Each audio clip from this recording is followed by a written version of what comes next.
1492년에 스페인의 여왕 이사벨라가 콜럼버스의 후원자가 되어서 배 3척과 선원 88명을 제공합니다. 이 세 배의 이름은 니나오, 핀타오, 산타마리아호입니다. 이 세 배는 이사벨라 여왕의 깃발을 꽂고 그리고 항해를 합니다.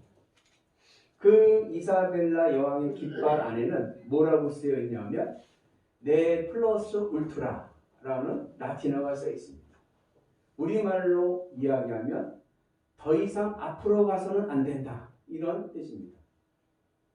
이 말의 의미가 뭐냐면 그 당시에 1400년도 그 당시에는 이 세계의 유럽이죠. 유럽의 그 패권을 스페인이 가지고 있었습니다. 그리고 그 유럽에 있는 바다가 그 대서양이지 않습니까? 그래서 이 이사벨라 여왕의 통치력이 안 닿는 곳이 없다. 이 세상 모든 곳이 다 이사벨라 여왕의 통치권 아래 있다, 이런 의미입니다. 왜냐하면 왜 앞으로 가서는 안 되냐면 더 이상 앞으로 가면 절벽으로 떨어지는 거예요. 옛날에는 지구가 평평하다고 생각했기 때문에 대서양의 끝은 어디냐? 대서양의 끝은 낭떠러지다, 절벽이라고 생각을 했어요. 그러니까 지금 온 이 대서양, 이 유럽이 이사벨라 여왕의 통치력이 있기 때문에 더 나가면 어떻게 돼요? 이 통치력 더 나가면 끝이 떨어지니까 더 이상 가면 안 된다. 온 세상이 다 이사벨라 여왕의 통치력이 있다, 이런 의미가 있습니다.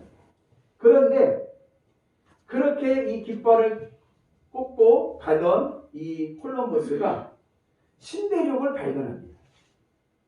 신대륙을 다 발견하고 나서 그곳에서 뭘 봤냐면 그 금이 많다.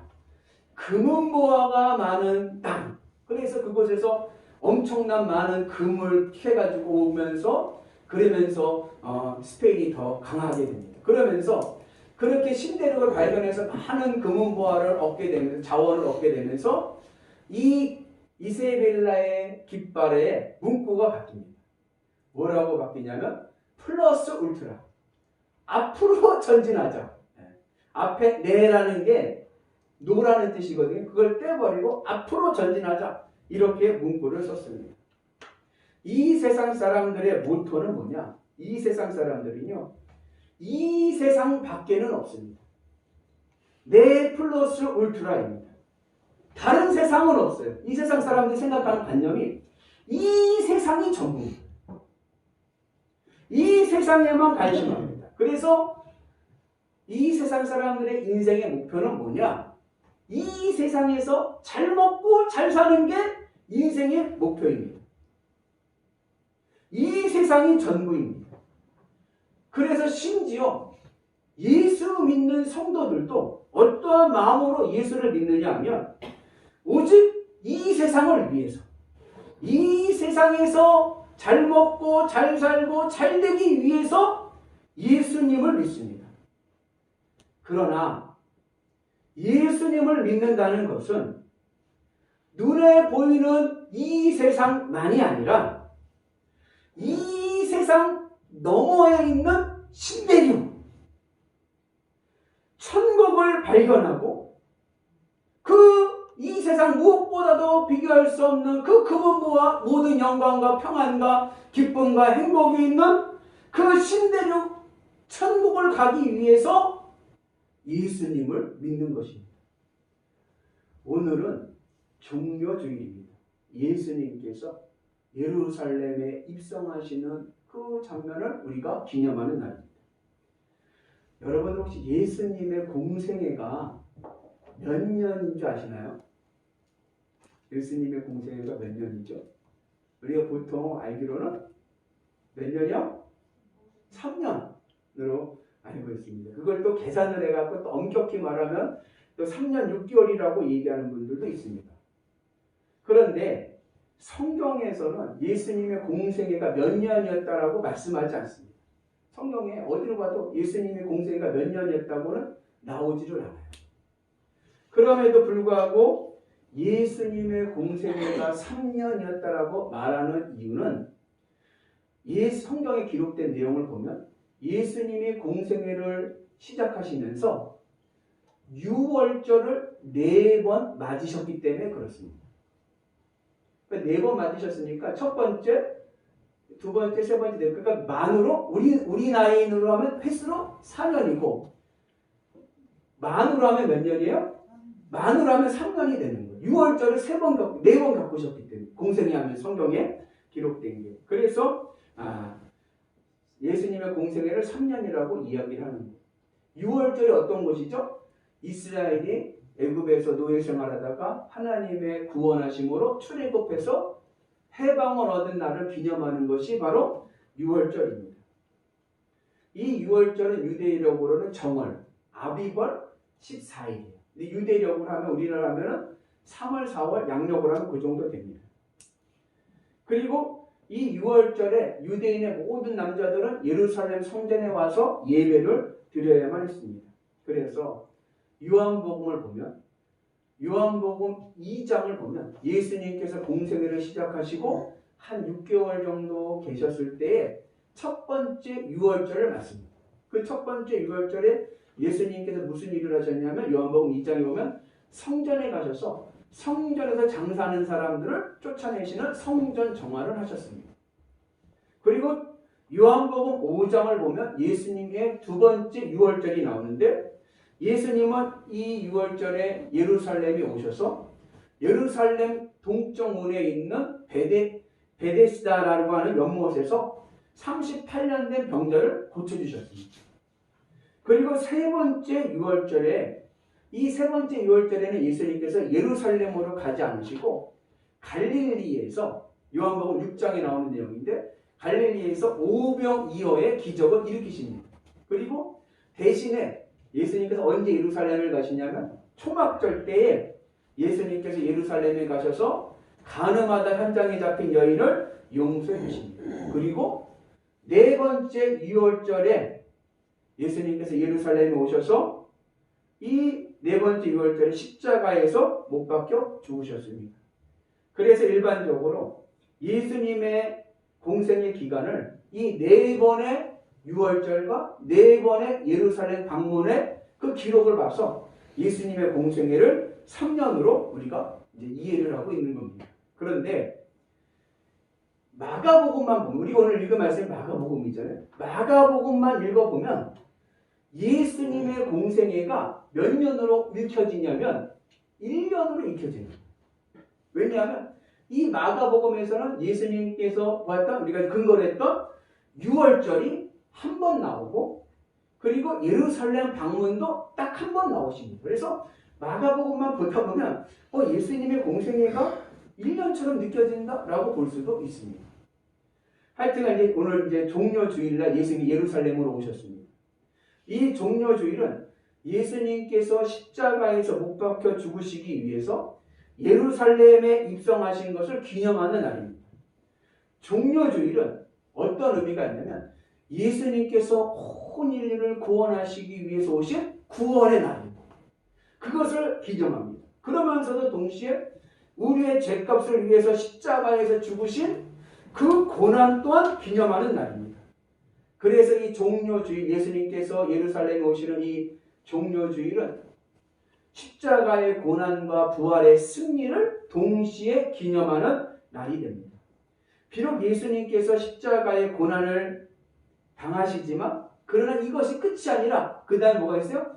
그 다음에 부활하심과 그리고 온 인류에 구원을 주시는 그러한 부활의 영광이 있습니다.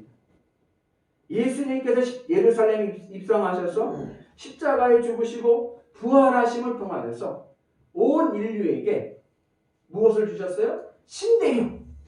영원한 하나님의 나라를 우리에게 보여주시고 그 길을 들어갈 수 있는 길을 여셨습니다. 그래서 이것을 기념하는 날이 바로 뭐예요? 종려주일입니다. 오늘 이 종려주일의 오늘 말씀은 마가복음 11장 1절부터 11절까지의 말씀인데 그 배경을 보면 1절에 보면 예루살렘 근처 감난산 벳바게와 베다니에 이르셨을 때 예수님께서 두 제자, 이 두 제자가 누구인지 나오진 않는데 성경의 주석가들은 뭐라고 얘기하냐면 베드로와 요한이라고 얘기합니다. 이 베드로와 요한으로 보여진 이 두 제자가 건너 마을에 가서 그들에게 건너 마을에 가서 나귀 새끼를 가져오라고 명하십니다.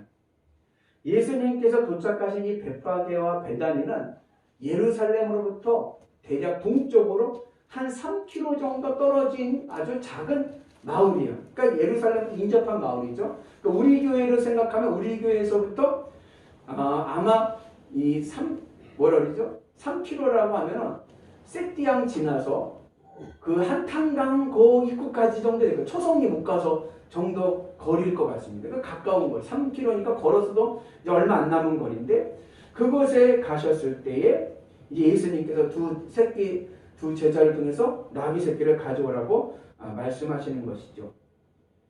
그리고 예수님께서는 이미 아까 공생의 기간에 3번의 예루살렘을 이제 4번째 가시는 길이면서 그 벳바게와 베다니 지역을 잘 알고 계셨습니다. 특별히 이 베다니에는 누가 사냐면은 예수님께서 참으로 아끼셨던 마르다와 마리아와 나사로 남매가 살던 곳이 바로 베다니. 예수님께서 그 베다니에서 많이 예루살렘 오고 가시면 그 집에서 주무시기도 하시고 생활하시기도 하셨죠. 그래서 그렇게 잘 알던 곳입니다. 그리고 예수님의 명령을 따라서 이 두 제자 베드로와 요한은 건너 마을에 가서 아무도 타지 않은 나귀 새끼를 끌고 옵니다. 근데 여기서 우리가 오해할 수 있는 내용이 하나 있는데 그것은 뭐냐면 예수님께서 강압적으로 이 나귀 새끼를 빼앗아 오신 것이 아닙니다. 또 예수님께서 이 나귀 새끼를 부당하게 가지시려고 했던 것도 아닙니다. 예수님은 이 나귀 새끼를 타시고 난 다음에 예루살렘 입성하신 다음에 다시 그 나귀 새끼를 돌려주실 것을 약속을 하셨었습니다. 근데 우리가 가지고 있는 성경에는 그게 잘 나오질 않아요. 우리 한번 3절의 말씀인데 같이 있습니다. 만일 누가 너희에게 왜 이렇게 하느냐 묻거든 주가 쓰시겠다 하라. 그리하면 즉시 이리로 보내리라 하시니. 그러니까 이 말씀만 읽으면 그냥 예수님께서 빼앗아 오는 것 같이 느껴진단 말이죠. 근데 여러분 성경에 보시면 이 하라라고 하는 것에 각주가 달려 있을 거예요. 여러분 성경책 보시면 작은 글씨로 각주가 달려 있고 그 각주를 따라서 내려가서 읽어다 보면 뭐라고 써 있습니까? 또는 즉시 돌려보내리라 하라 하시니. 그러니까 예수님께서 돌려보낸다라고 말씀을 하셨다는 거예요. 그래서 현대어 성경인 새번역 여기서는 뭐라고 번역을 했냐면 같이 있습니다. 어느 누가 왜 이러는 거요 하고 물으면 주님께서 쓰시려고 하십니다. 쓰시고 나면 지체 없이 이리로 돌려보내실 것입니다 하고 말하라. 이렇게 예수님께서 강력적으로 뺏으려고 한 게 아니라 쓰고 나면 바로 돌려보내실 것이다 이렇게 이야기하십니다. 그래서 예수님께서 나귀 새끼가 탐이 나서 오거나 아니면 강압적으로나 억압적으로나 이렇게 빼앗으려고 하신 것이 아니라 나중에 돌려줄 것이라고 약속을 하신 겁니다. 그리고 그 나귀 새끼를 이제 두 제자 가져온 나귀 새끼를 타고 예루살렘에 입성을 하십니다. 그럼 예수님께서 왜 이렇게 하셨을까? 그 이유는 구약의 예언을 성취하시기, 그 예언대로 이루시기 위해서였던 거예요. 구약의 예언자 중에 스가랴라고 하는 예언자가 있는데 우리 스가랴서 있죠? 그 스가랴 예언자에 보면 이 세상을 구원하실 메시아에 대한 예언이 나왔는데 그 메시아가 나귀 새끼를 타고 예루살렘에 입성하신다라고 보도하고 있습니다. 같이 있습니다. 시온에 따라 크게 기뻐할지어다. 예루살렘에 따라 즐거이 부를지어다. 보라 내 왕이 내게 임하시나니 그는 공의로우시며 구원을 이루시며 겸손하여서 나귀를 타시나니 나귀의 작은 것 곧 나귀 새끼입니다.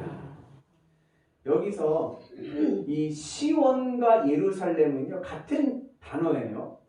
예루살렘은 좀 넓은 의미고 예루살렘 안에 시온산이 있죠. 시온산. 시온의 산이라기 뭐 언덕 같은 데인데 그곳 위에 뭐가 있어요? 왕궁과 성전이 있습니다. 그래서 보통 시온과 예루살렘은 같은 개념의 지역을 얘기하는 거고 이것을 왜 딸이라고 얘기하냐면 히브리어에는 성이 있어요. 남성, 여성 이렇게 성이 있는데 지명은 여성 명사입니다. 그래서 보통 일반적으로 성경을 읽다 보면 공통적으로 나오는 것인데 지명을 대할 때 여성 취급할 때가 많습니다. 그래서 이건 시온에 따라 예루살렘에 따라 이렇게 말씀하고 있습니다. 무슨 얘기냐? 예수님은 만왕의 왕으로 지금 오시고 있다는 겁니다. 그래서 오늘 예루살렘 입성하시는 예수님의 이 모습은 뭐와 연결되냐면 예루살렘의 이스라엘의 왕 즉위식과 연결이 됩니다. 그래서 보면은 이제 복음서들을 잘 비교해서 보면은 예수님께서 마귀 새끼를 갖고 오셨을 때 제자들이 겉옷을 아무도 타지 않은 나귀 새끼 위에다가 겉옷을 얹히고 그 위에 예수님이 안장으로 겉옷을 타시고 그리고 예루살렘에 오실 때 무리들이 어떻게 자기들의 겉옷을 또 길에다가 깔고 여러분 유대인들에게 겉옷은 재상 목록 1호입니다. 최후의 보루예요. 그래서 아무리 채권을 가지고 빚을 가지고 담보를 잡았어도 겉옷은 날이 어두워지기 전에 돌려줘야 됩니다. 근데 그 겉옷을 재산 목록 1호인 겉옷을 길에다 깔아버리고 그리고 또 어디 밭에서 잘라온 종려나무 가지를 또 길에다 깝니다. 이 종려나무는 대추야자 나무인데 성경에서 이 종려나무는 어떤 의미가 있냐면 승리를 상징합니다. 그것을 깔고 그리고 무리들이 노래를 합니다. 호산나 이렇게 외치면서 찬양을 하는데 호산나의 뜻이 뭐죠? 호산나의 뜻은 우리를 구원하소서입니다. 호산나 찬송하리로다 가장 높은 곳에서 호산나 하면서 노래를 부릅니다. 그렇게 하면서 예수님이 지금 예루살렘에 오시는 들어오시는 모습은 마치 뭐예요? 왕을 나타내는 왕의 즉위식을 연상시킵니다. 그런데 이 만왕의 왕으로 오시는 예수님의 왕의 개념과 무리들이 오늘 예수님을 찬양하면서 환영하는 이 무리들이 기대하는 왕의 개념이 다릅니다. 무리들은 어떠한 왕을 지금 생각하면서 예수님을 환영하냐면 예수님을 정치적으로 유대 나라를 세울 혁명가 메시아로 환영하고 있는 거예요. 지금 유대는 로마 제국에 의해서 나라를 잃어버리고 그리고 지배를 받는 그러한 처지에 있습니다. 그러니까 나라가 없는 민족입니다. 그러한 상황에서 예수님은 어떻게 바라보느냐? 예수님께서 예루살렘에 오셔서 로마 제국과 대항하셔서 싸워서 혁명을 일으키셔서 유대 나라를 다시 세울 이 땅에서의 나라를 기대하면서 예수님을 환영하고 있습니다. 그런데 예수님이 만왕의 왕으로 오시고 계시지만 예수님은 이렇게 혁명을 일으키는 왕으로 오신 것이 아닙니다. 예수님이 만왕의 왕이시지만 예수님이 이 땅에 왕으로 오신 것은 혁명을 일으키기 위해서 오신 것이 아니라 이 온 인류에 하나님의 영원한 나라를 이루시기 위해서 오신 구원의 왕, 평화의 왕이십니다.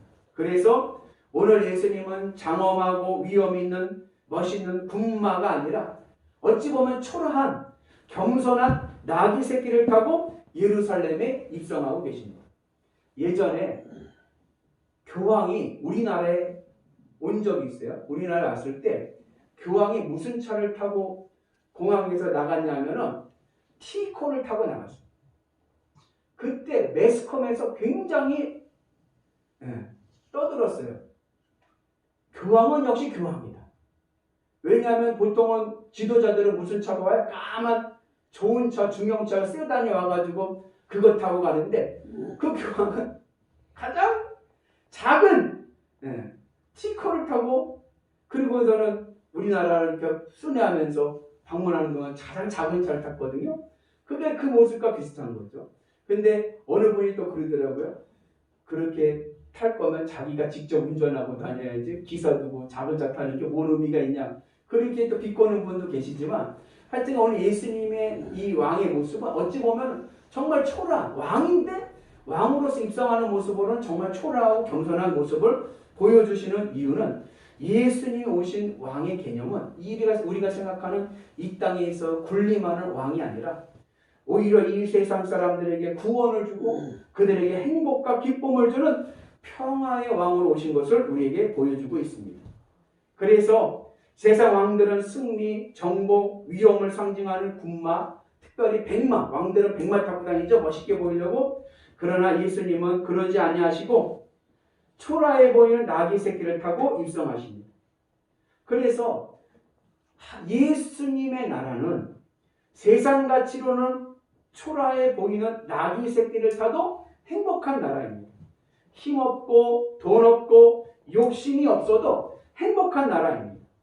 그래서 나귀 새끼를 타신 만왕의 왕 예수님께서 백성들을 위에 군림하는 정복하는 왕이 아니라 백성들을 구원하고 섬기고 행복을 주기 위해 오신 평화의 왕이심을 우리에게 말씀해 주고 계십니다. 그래서 예수님은 만왕의 왕이시면서도 동시에 뭐예요? 우리에게 평화를 주시는 평화의 왕이십니다.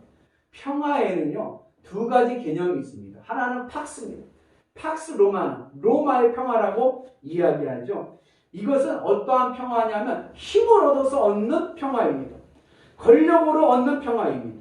출세에서 얻는 평화입니다. 편리함으로 얻는 평화입니다. 예컨대 좋은 집에 살면 어때요? 평안해요. 좋은 자동차를 타면 평안합니다. 그때 얻어지는 평안과 기쁨이 바로 팍스입니다. 이처럼 이 팍스는 내가 세상에서 잘 되어지고 세상에서 원하는 것이 이루어질 때 얻어지는 세속적인 평화입니다. 외부의 환경에 의로부터 주어지는 평화입니다. 그러나 이러한 팍스 평화는 영원하지 않습니다. 일시적입니다. 환경이 바뀌고 하는 일이 좀 잘 안 되고 고난이 오게 되면 잃어버리게 되는 평화입니다. 두 번째 평화가 있는데 두 번째 평화는 에이레네입니다. 히브리어로는 샬롬이라고 합니다. 이 에이레네 평화는 어떤 평화냐면 힘으로 얻어지는 평화가 아니라 예수님을 믿음으로 얻어지는 평화입니다. 어느 곳에서든지 예수님이 내 마음에서 왕이 되시면 나를 구원하신 예수님으로 내 마음이 기쁘고 행복합니다. 이때 얻어지는 평화가 바로 에이레네입니다. 내가 예수님을 믿고 예수님으로 내 마음이 평안함을 얻게 되면 그 평화는 영원합니다. 어떠한 환경과 고난 속에서도 나를 구원하신 예수님의 십자가를 묵상하면 기쁘고 감사하고 행복합니다. 심지어 회심한 베드로가 나중에 복음을 막 전하다가 로마 정부에 잡혀가지고 감옥에 있을 때 내일이면 내가 목이 잘려나가는 사형당하는 날인데도 그날 밤에 어떻게 해요? 단잠을 쿨쿨 잡니다. 그렇게 누릴 수 있는 평화, 이것이 바로 뭐예요? 예수님이 주시는 에이렌의 평화입니다. 그래서 예수님으로 내 마음이 평안하면 우리는 어떠한 형편에서도 행복하게 살 수 있는 줄로 믿습니다. 세상이 주는 평화는 편리함, 환경이 바뀌면 깨질 수 있지만 내 마음이 예수님으로 기쁘고 만족한 믿음의 상태에서 얻어지는 평화는 어떠한 환경이 와도 그것은 깰 수도 없고 빼앗아갈 수도 없는 겁니다. 그 평화가 오늘 우리 가운데 있기를 주님의 이름으로 축복합니다. 물론 우리는 이 세상에서 힘으로 내 수고와 노력으로 팍스 로마나 세속적인 평화를 얻을 수 있습니다. 좋은 집에서 좋은 척 하면서 편안하게 살 수 있습니다. 그러나 기억하십시오. 이 팍스 로마나는 영원하지 않습니다. 내가 힘이 있고 돈 있고 권력이 있을 때는 몰라도 나에게 힘이 없고 고난이 찾아오면 세속적인 평화 팍스 로마나는 깨지고 맙니다. 그러나 예수님이 내 안에 오셔서 나를 다스림으로 얻어지게 되는 이 에이렌의 평화, 예수님으로 내 마음이 기쁘고 평안을 누리게 되면 세상 환경에 영향을 받지 않습니다. 내가 어느 곳에 있든지 부하든지 가난하든지 건강하든지 약하든지 큰 집이든지 초가집인지 상관없이 예수님으로 내 마음이 평안하고 예수님으로 내가 기쁘며 살아가게 되면 에이렌의 평화가 내 마음을 평안하게 하고 내 삶을 행복하게 될 줄로 믿습니다. 그래서 예수님께서 내 삶의 왕이 되시면, 예수님이 내 인생의 왕이 되시면 우리에게는요 딴 근심이 없습니다. 찬송가가 있죠. 주 안에 있는 나에게 딴 근심이 있으랴. 십자가 밑에 나가 내 짐을 풀었네. 주님을 주를 찬송하면서 할렐루야 할렐루야 내 앞길 멀고 험해도 나 주님만 따라가리. 주님이 나의 왕이 되셔서 주님이 나를 다스리시면요 내 입에서는요 할렐루야 할렐루야 내 앞길 멀고 험해도 주님만 의지하고 나가게 되는 줄로 믿습니다. 그러므로 우리가 주의 은혜 안에서 만왕의 왕이신 예수님, 평화의 왕이신 예수님의 은혜로 살기를 축복합니다. 그래서 내가 예수님으로 평안을 얻어서 내 마음의 기쁨과 평안의 이유가 예수님이 되면 무슨 일이 생기느냐? 예수님께서 우리에게 닫혀져 있는 문제를 뻥 뚫어주시고 기도는 응답되게 하시고 문제는 해결되게 하실 줄로 믿습니다. 그 은혜가 오늘 우리 가운데 있기를 주님의 이름으로 축복합니다.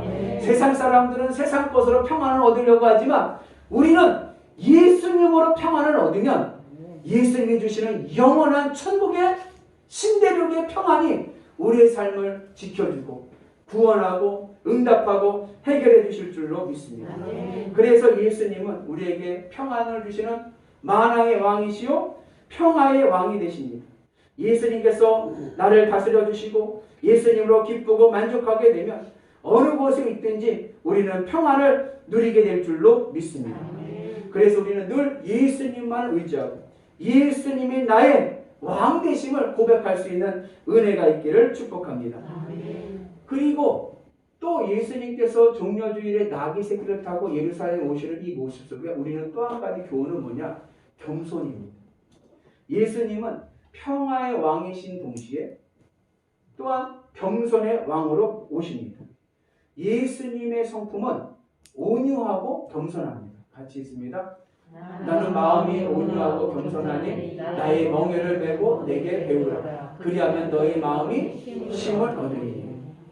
우리 기독교인들이 가져야 될 미덕은 첫째도 겸손, 둘째도 겸손, 셋째도 겸손입니다. 겸손은 우리의 삶을 존귀하게 합니다. 품격 있는 삶을 살게 합니다. 겸손은 시험과 환난에서 승리하게 하는 비장의 무기입니다. 신앙적인 의미에서 겸손은 어떤 의미냐면 나는 틀리고 주님은 옳습니다. 나는 틀립니다. 그렇기 때문에 내 생각과 내 의견을 따라 살아가는 것이 아니라 나는 틀렸어요. 누가 맞으셨어요? 주님이 옳아요. 주님이 옳기 때문에 항상 주님의 말씀을 따르고 순종하는 은혜가 있기를 축복합니다.